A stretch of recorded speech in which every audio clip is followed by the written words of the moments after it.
everybody, welcome to Northernlion Plays Frostpunk. This is my first real playthrough of Frostpunk. It's also the first survival sandbox city builder colony simulator game I've played on the channel in a long time. But I used to play games like this all the time, and I felt like I missed my time with Frostpunk to some extent, or I missed the boat on Frostpunk. It's one of the, premier games in the genre from the past couple of years. I have played a little 2 years ago, right when it came out. But we're gonna try again, and we're gonna do a new home, the main story. I will say the impetus for this was that new DLC came out, but we're not gonna do the DLC yet because it's scenario based, right? So we want to get through, hopefully, what I assume are the basic or main things first before we worry about that. To preserve civilization from the chaos of its own downfall, we have fled to the end of the world. We will have to adapt to survive. Who will we become in the process? Let's not do survivor mode. And there might be an opening cutscene explaining things. If not, I can give you the cliff notes. Hey, it's really cold. There's a heat generator in the center of our colony, so we build out in a radial fashion. As you get further away from the center of the generator, things get colder. As you get closer to the center of the generator, things get warmer, thus the name Frostpunk. I was trying to remember whether this took place on Earth. I guess it does take place in the Arctic. Still cold world. No horizon in sight. The rulers of old, stripped with pride and glory. Trinkets and baubles. It feels as yesterday we were turning the wheels of progress. Until the frost stopped it all. Suddenly, without a warning. This is what it feels like to chew 5 gum. Haha. Upvotes to the left, by the way. They changed for all of us, no matter wealth or class. We've lost our world to snow. And with it, our last traces of humanity. Looks like Winnipeg in January. Am I right, boys? Winnipeg is a Canadian city noted for inclement weather, especially in the wintertime. It's also the Slurpee capital of the world. Look it up. We bid farewell to plenty. And for those who remained, came the time to adapt. We decided to leave our homes and head north. We roamed for weeks. Maybe months. AMC's The Terror, 2018. All the things we once believed had made us. It was hope that pushed us forward. You think the composer of this song is a big fan of 28 Days Later? Just something that crossed my mind. Cost of our journey. And we paid the price. 100 times. Finally, the time has come to build the last city on Earth. Vancouver 2. Okay, there you go. A nice little 3-minute preamble. A new home. We fled from London and crossed the sea to reach the frozen north. Not a very nice way to refer to Norway. On the way, our convoy was hit by a blizzard and scattered. A handful of us managed to reach the site of this generator, only to find it frozen solid and abandoned. Why is no one here? Did any of our people survive the blizzard? Are there any others out here? Whatever we do, we should expect the worst now that we know the world as we know it has crumbled. I can't read. We should expect the worst now that the world as we know it has crumbled. So this is your main aperture. Your main viewfinder for Frostpunk. There's the generator in the center there. Fight the cold. We need to get the generator working. It provides heat and power to the other buildings. Without it, we will freeze to death. Stockpile some coal. Okay, hold on. Pause the game. He's done it. Okay. I know it's possible real time. Sorry, it's been a while. So you are like scrap metal. You're like a pile of wood. You're scrap metal, wood, Coal? I'm going to assume that this is coal. Stockpile some coal. So I'm going to build a coal mine here to start extraction. Or, wait a minute, coal pile, even better. Okay. So I remember we assign workers and engineers in order to do this. Temperature is chilly, low risk of getting ill. So for me, I'm like, why don't we just max the amount of workers that are walking out to get this coal? You know what I mean? Why wait? And we'll speed it up just a little bit here, because, you know. Well, hold on. I think I'm dumb. Why don't we also go for maximum workers for this coal pile? And why don't we go maximum for this coal pile as well? Hopefully this doesn't mean everybody's going to die. And I want to be clear, I might be doing things inefficiently right off the bat. It's part of the learning experience, right? If we have to restart a few times to get a colony really going, then as far as I'm concerned, that's part of the cost of doing business. All right, we're stockpiling coal. Everything appears to be going pretty well. We're at almost 200, as you can see in the bottom left. And turn the generator on. I do want to just check for a second, by the way. Maybe there's a way to make UI elements slightly bigger in the settings mode. If not, it's okay. It doesn't appear like that's the case. Just something that crossed my mind that people might be interested in. Turn the generator on. You need 6 coal to turn this steam level on. He's done it. The generator has been turned on. Okay, temperature. I'm going to read all the tutorial stuff, by the way. Don't make me laugh about how to move the camera. Resources and workforce. Resource management is crucial to the city's survival. You need coal to power the generator. Wood and steel are necessary for construction and research. Steam cores are a key part of advanced buildings. Raw food is used to prepare food rations in the cookhouse. Later in the game, more resource types may appear. Most buildings require you to assign people to work there. Certain buildings only employ engineers, and others only employ workers. Okay? Temperature. The temperature inside a building determines... Sorry, let me learn how to read again. The temperature inside a building depends on the power setting of the generator, if the building is in a heat zone. That building's insulation and the conditions outside. Okay, so a heat zone must be something that's affected by the temperature change of the generator. There's 6 temperature levels. Comfortable, livable, chilly, cold, very cold, freezing. Hawaii, Vancouver, Tirana, Calgary, Winnipeg, Yellowknife. Keeping homes and workplaces as warm as possible keeps people from getting ill. Some workplaces might become inoperative if the temperature falls too low. Okay. That makes sense. You're probably not going to run much of a tanning salon if you're in the blue temps. Okay. Food. The generator hums with reassuring warmth, but we shouldn't take it for granted. If the generator goes down, the city dies. Be mindful of coal reserves. Now food. There will be no city if we starve to death. Secure a way to provide raw food and build a cookhouse to prepare meals. One of the things that has been reiterated to me, because I did leave a tweet and I was like, hey, I'm playing Frostpunk tomorrow. If you have basic newbie traps, please let me know what they are. People said, don't feed people every single day. I will proceed with the tutorial as written, but when we're off on our own and the training wheels are starting to come loose, maybe we'll implement that, because it did come up quite often. So let's pause briefly. Build a hunter's hut or a hothouse. Build a cookhouse and start preparing meals. Okay. Let's look at food for a second. Whoops. Hunter's hut costs 20 wood. We have 30 wood. A cookhouse costs 20 wood. We have 30 wood. Do you see the concern there? Let me see. Hothouse. Okay, we'll start with a hunter's hut. Hunters based here hunt every night, venturing beyond the city to track their prey in the frozen wasteland. They provide up to 15 raw food per day. So let's build that.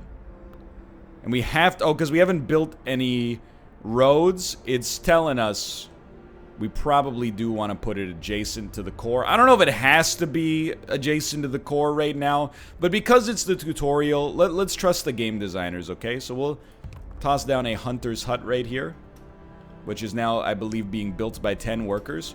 And let's also... We only have 5 available workers right now. So let's put all 5 of those on this... oh, that's steel. My mistake. I don't mind having people on steel, but one sec. Wood crates. Let's take... like 5 workers off from each of these coal areas here, and then maybe put 5 on these wood crates and steel wreckage, wood crate, 5 on these wood crates. And I'm just trying to see 5, 10, 10. You've got 15. Let's take 5 off of you. Might be a little coal heavy here, but and well, it could put you on wood, but why don't we put you on steel as well, you know?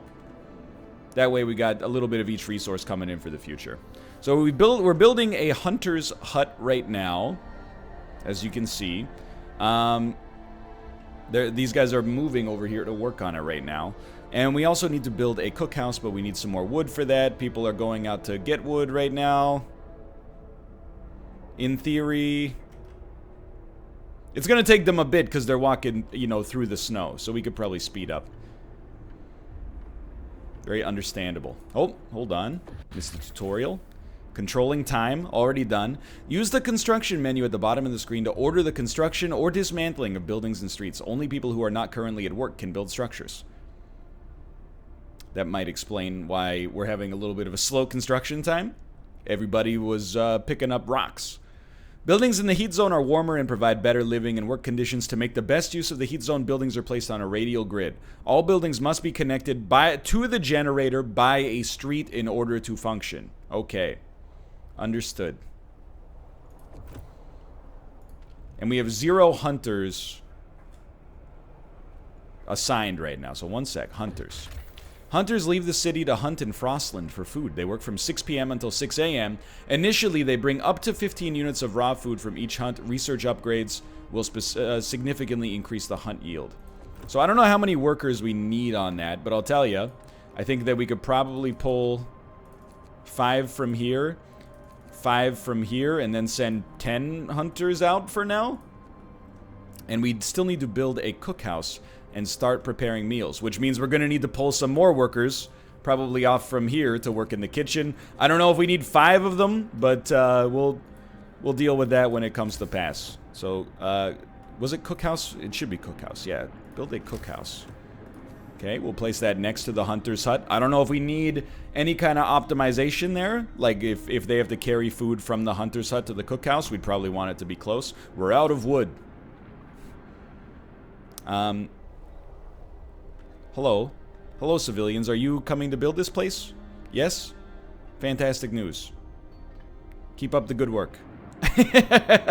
Alright. I mean, so far, from a tutorial standpoint, it seems like things are going okay. But the temperature will drop on day 4. We also get almost like roguelite-style events. Oh, what has happened? Like this, for example. No roof over our heads. Captain, people are understandably concerned about the lack of shelter. They're falling ill from sleeping outside in this terrible cold. We better do something about it. So we have some choices. I'll provide some shelter. You have 2 days to provide shelter for 40 people. I'll provide shelter for everybody. Don't know about that one.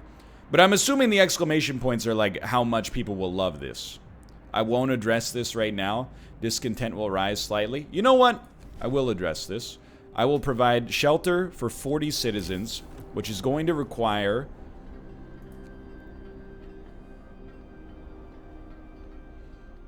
well, getting to 10 wood. So it's going to require 40 wood. I think in 2 days we can get there. So we've completed our food requirements. Okay, with basic resources secured for now, we can try to rescue the people we left behind. Build a beacon, scout Frostland, and save as many survivors from our expedition as possible. You'll need a workshop to design plans for more advanced buildings. So let me see what a workshop requires. Right now, we've got other uses for wood, but it requires 15 wood and 5 steel. Okay, I think this is one where we just kind of let things go for a bit. Because we basically just need resources to come in. And I'm going to tell you straight up, I'm immediately like, I don't believe we need to have so many people on coal generation right now. So I'm going to pull like 4 more workers, and I'm going to spread them out amongst our crates. Maybe it's better to have them go to existing crates, because, I don't know, maybe they travel faster through, like, footsteps, but... Yeah, of course. How do you divide 9? 9 workers? 7 on one, 2 on the other. Obviously. So I also think people might sleep, like, after 6 p.m. The generator is the heart of the city and the only source of heat in this frozen hole. You should turn it on as soon as you stockpile enough coal. Okay? We could also, we could crank it, but let's not. The wisdom of the crowd. Captain, when facing demands, remember this. The people usually look for the quickest solution, not the best one. You don't have to agree to everything. If you fix the problem your way, it's fine. Of course, I'm not gonna live my life just based on, you know, the whims of the masses. Papa knows best. Also, we have nobody assigned to work in the cookhouse. There you go. Hunger. This is the number of starving people. Hunter's Hut provides up to 15 raw food a day. I'm assuming if you have 15 workers. A hothouse provides 30. And a cookhouse gets 2 food rations per raw food unit. So in theory... Hold on, let's look at this. The cookhouse prepares meals for people. Raw food is provided by hunters and hothouses. People will start eating raw food if there's no meals. Okay, pause. So, right now, we should be getting 20... No, sorry. Well, we should be getting... Yeah, 10 raw food per day, probably. And then turning that into 20 meals via the cookhouse. Assuming it has enough workers. I mean, it's at peak workers, so it should be there. So it's overnight. They're sleeping. Illnesses and healthcare. Number of sick and gravely ill people. Okay. At a medical post, the sick can be treated safely. The gravely ill can receive radical treatment. In a care house, gravely ill and amputees living in care houses get half rations. In an infirmary, the gravely ill can be cured safely. All right. We do have 2 sick, 0 gravely. Michael Hughes and Christopher Peel. It's not surprising. You are living in minus 20 temperatures. Okay, so they've now woken up. They wake up at 5 a.m. So I'm going to tell you, get a move on, chaps. There's still plenty of work to do. Critical shortage. The number of sick is rising, and we don't have materials to build a medical post. Perhaps a short burst of effort could help us gather the necessary resources. Okay, open the Book of Laws. Do we sign the emergency shift? Sometimes we have to concentrate on the task at hand. After introducing the law, another one can be passed after 18 hours.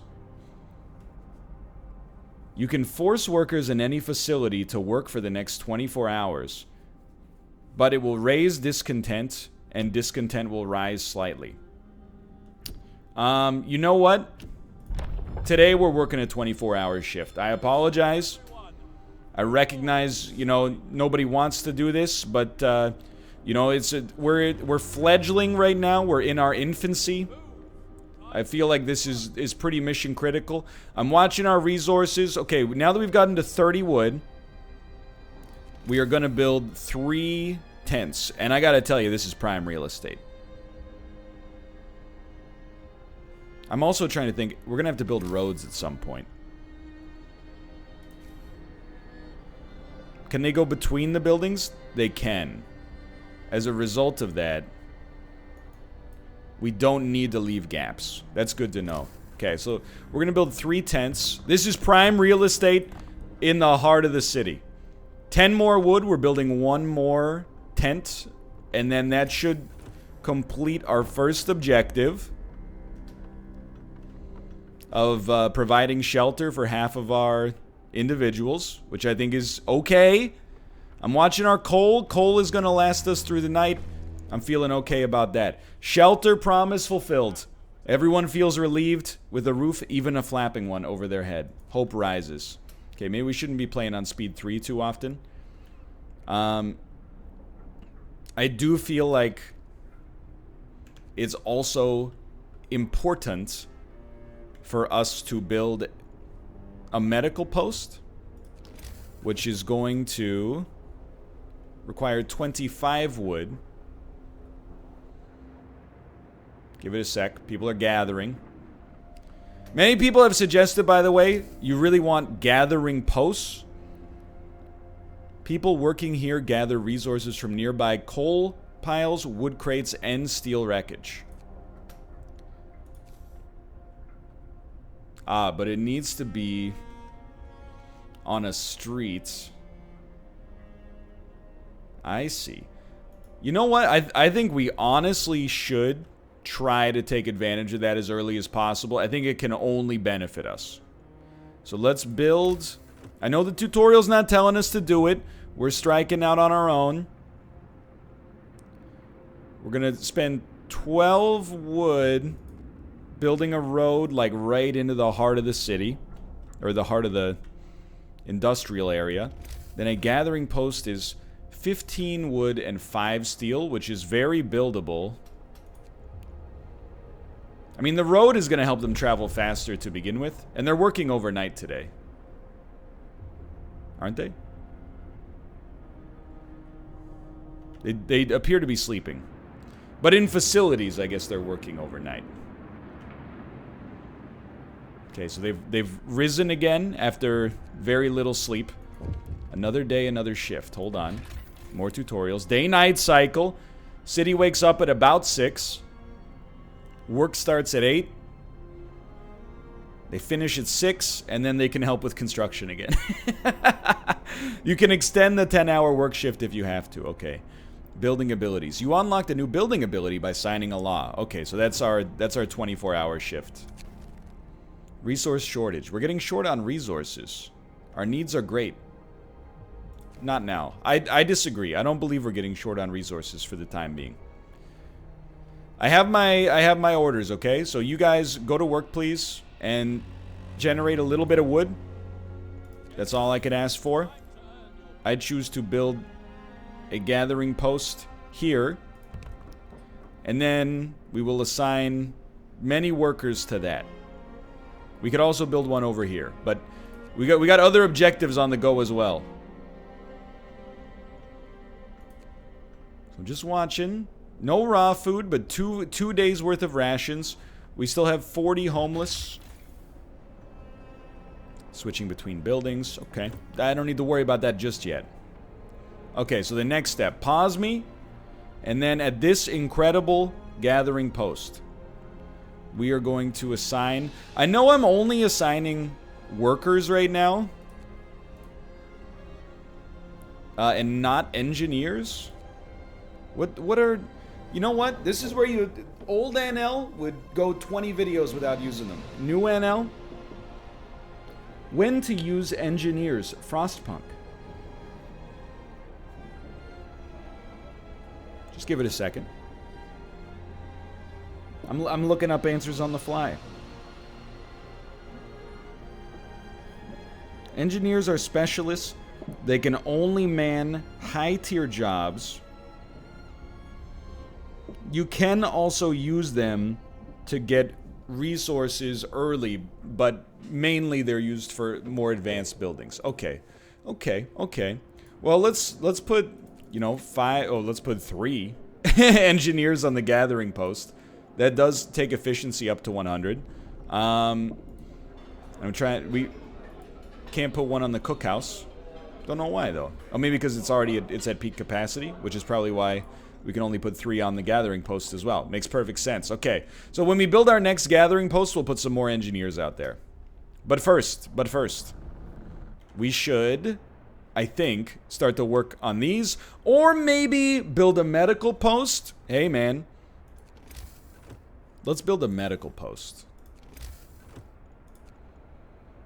Hopefully that will prevent peak sickness. You know, we've only got 6 ill right now, so I think we can live with that.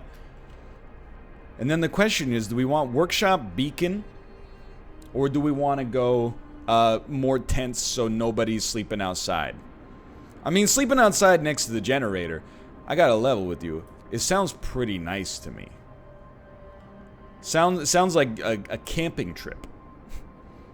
So is this their efficiency? Current efficiency 33%. Okay, yeah. Workforce. Some buildings require intense mental labor and can only be staffed by engineers. Children cannot be employed at all. Initially. Alright, so we can put some engineers... Oh, we can only put engineers into the medical post. Okay. We need some for the workshop for sure. Personally, I think that the next step, I would like to get in front of this housing crisis, okay? Because we're about to potentially invite more people into the city.